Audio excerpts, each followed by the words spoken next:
I'd just like to take a moment, too, for a call out to the Ontario Media Development Corporation, the OMDC. They worked with the Word on the Street to put together this panel. They administer the Trillium Book Award, and they do amazing work promoting, developing, and supporting Ontario's cultural industry, so we're very lucky to have them. All right. So these winners of the Trillium Book Award have gathered here today to discuss and share their individual takes on the writing process in Ontario. They're going to give us some tips on their favorite places to write, talk about their inspirations, and also tips on things that have helped them connect and research while living here in Ontario. As Jeff noted, I work with a project called Open Book Toronto and Open Book Ontario. What we did was speak to all our readers and ask them for questions that they wanted to give to this esteemed panel. So the event today is a mix of questions from readers, some of my questions as well, and at the end I'll open up the floor to any questions from the audience. All right, I know all of you must be readers because you're here at Word on the Street, and that makes you some of my favorite people already. But are any of you writing as well? Excellent. Well, don't hesitate to jump in if you have comments or questions during the conversation as well as at the end. All right, over to you, gentlemen. Reader question is up first from John P. in Ottawa. To open, what is your favorite place or places in Ontario, and have you drawn these into your work?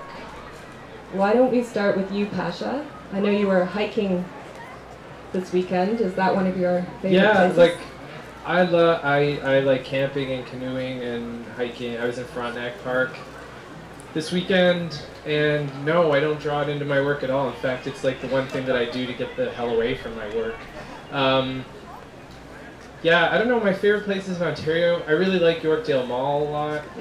I'm serious. It's like it's one of the most relaxing places in the city. It's like very sterile, and the light is like very like refreshingly artificial, and you just sort of walk through and let your brain turn to mush. So yeah, I don't know. My stuff's not really that connected to place specifically anyway. So I like Ontario, but I don't think that I, you know, write that much about it. I'm also from London. And London has this great tradition of artists that get out of London. So, and that's not entirely true. There's a lot of great artists who stayed in London through, especially in the '80s. But yeah, I haven't written about London, though that's where I spent most of my life. Perhaps I will one day. Adam.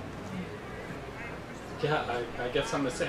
I tend to write about places when I leave them, and since I'm still here, I haven't written that much. I mean, my last book was about Ohio, because I started writing it after I left Ohio. So, I mean, my favorite. I'm a city boy. I like the city. I like walking around in the city, and I like the noise of it. And if the question about favorite places to write for me is a public space, because the anonymity of that is actually more satisfying to me than trying to be at home alone in in a quiet room. But and that's sort of my experience of it. Nice, Jeff. I would have to say probably the one of my favorite places is the West End of Toronto, where I live. I live in Parkdale, and I've lived there for the past 4 years. And I love it there. I'm pretty new to publishing, and so really this area is kind of where I made the transition, I think, from just considering doing this to actually wanting to do it and to write poetry, and the area is very interesting, lots of history, interesting collisions too. In Parkdale is a very certain feel to it, and as opposed to on Roncesvalles, it's very different. One of the places I'd love to go to is a place called Alternative Grounds, which if it's a little coffee shop on Roncesvalles. But I think just going along with what people have said thus far, I don't really write about it that much. It's hard to write about the place that you live. Going along with what Adam was saying, it takes some time. I think sometimes you have to move away and sort of see somewhere else to write about where you've been. So, yeah, that's my answer. Thank you. Wason, favorite places in Ontario? Right. I have favorite places in Ontario, but in my literary life, I write about Vancouver's Chinatown. and I think I must be the oldest one here. So my mind is going backwards. Present tense is somewhere where I last placed my keys, and I haven't found them yet. But I am in love with Ontario and the small towns. Friends of mine invite me to their places to stay, and I have writers' retreats in cottages and in beautiful homes and in attics that somebody has vacated temporarily. But my literary life is lived in old Chinatown during the war years, and all my books have been placed there. The only one that was related here was my book Not Yet, where I wrote about my nearly having died twice, and I thought I better know what I'm doing here and what it means. So that became a place, and it was St. Michael's. So all I remember was the drugs were wonderful. Thank you. Mr. Maharaj. Well, I live in Ajax, and and I tend to write in a couple of the sort of more quieter coffee shops there. And the reason I write there, as opposed to home, is that I started doing this when my two daughters were very young. And since then, I've kind of always associated the house with a certain level of domesticity. When I go outside of my house, when I go to a coffee shop or some public place, just the fact that I have to concentrate, focus a little bit better to remove, abstract off the noise, that helps me to concentrate on what I'm doing a little bit better. And like everybody else here too, it's difficult for me to write about a place when I'm living there.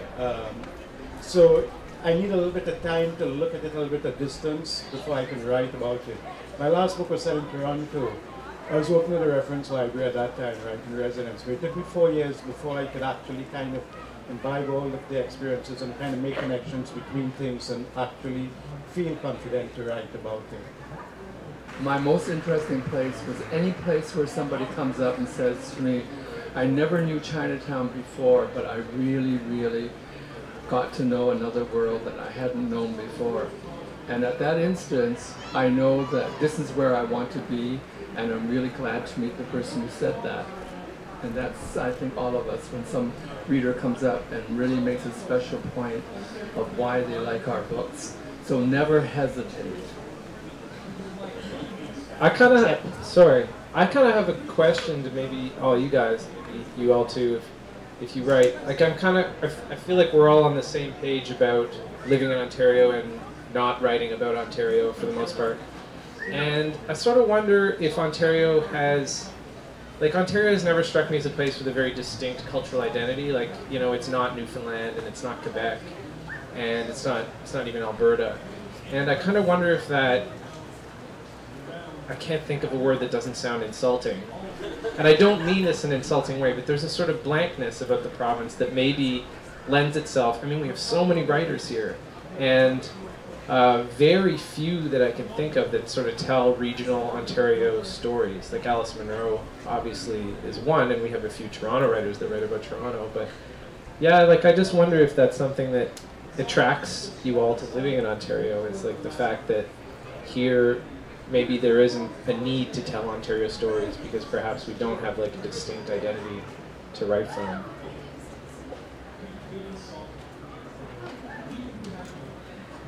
I'm not picking up that hot potato. Also, if anyone disagrees with Mr. Mala, stand up.